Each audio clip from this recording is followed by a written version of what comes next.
ഞങ്ങൾക്കിവിടെ ഫ്രീക്വൻ്റായിട്ട് വരുന്ന ഒരു ക്വസ്റ്റ്യനാണ്, വിദേശ രാജ്യങ്ങളിലേക്ക് വീട്ടിലുണ്ടാക്കിയ നോൺ വെജ് പിക്കിൾസ് അയക്കാൻ സാധിക്കുമോ എന്നുള്ളത്.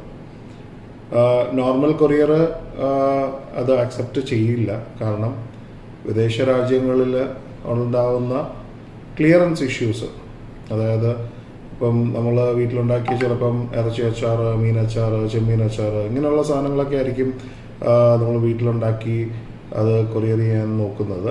അപ്പോൾ അങ്ങനെ വരുമ്പോൾ അതിൻ്റെ ക്ലിയറൻസ് ഇഷ്യൂസ്, ഇപ്പോൾ ബീഫിനും അങ്ങനെയുള്ള ക്ലിയറൻസിൻ്റെ ബുദ്ധിമുട്ടുകൾ വരുന്നുണ്ട്. ഇപ്പോൾ for example for US FDA ഒരു ക്ലിയറൻസ് ഉണ്ട്. അപ്പോൾ അങ്ങനെ ഓരോ കൺട്രിയിലും അവിടുത്തെ റെഗുലേറ്ററി അതോറിറ്റിയുടെ ക്ലിയറൻസ് കഴിഞ്ഞാൽ മാത്രമേ ഇതെല്ലാം ഡെലിവറി ചെയ്യാൻ സാധിക്കുള്ളൂ. അതുകൊണ്ട് തന്നെ നോർമൽ കൊറിയർ കമ്പനികൾ അതൊന്നും എടുക്കാറില്ല. പക്ഷേ ഞങ്ങൾ ഇവിടെ ഒരു food delivery department, international food delivery department അതിനുവേണ്ടി പ്രവർത്തിക്കുന്നുണ്ട്. അതിനുവേണ്ടിയുള്ള ക്ലിയറൻസ് കാര്യങ്ങൾ ഞങ്ങൾ തന്നെ ചെയ്യുന്നുണ്ട്.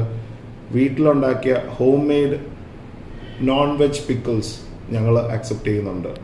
ഇപ്പോൾ വിദേശത്തെ രാജ്യങ്ങളിലിരിക്കുന്ന ആൾക്കാർക്ക് വീട്ടിലുണ്ടാക്കിയ ഒരു അച്ചാറുകളോ അല്ലെങ്കിൽ വീട്ടിലുണ്ടാക്കിയ ഭക്ഷണമോ ഞങ്ങൾക്ക് ഇവിടെ നിന്ന് കൊടുക്കാൻ പറ്റില്ല എന്ന് പറയുമ്പോൾ പിന്നെ കൊറിയർ സർവീസിൻ്റെ ഉണ്ടാക്കുന്നതിന് അർത്ഥമില്ലല്ലോ.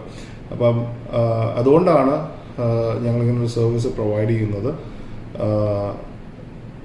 നോൺ വെജ് പിക്കിൾസ് ധൈര്യമായിട്ട് നിങ്ങൾക്ക് ബുക്ക് ചെയ്യാം. We will deliver it world wide. അതെ.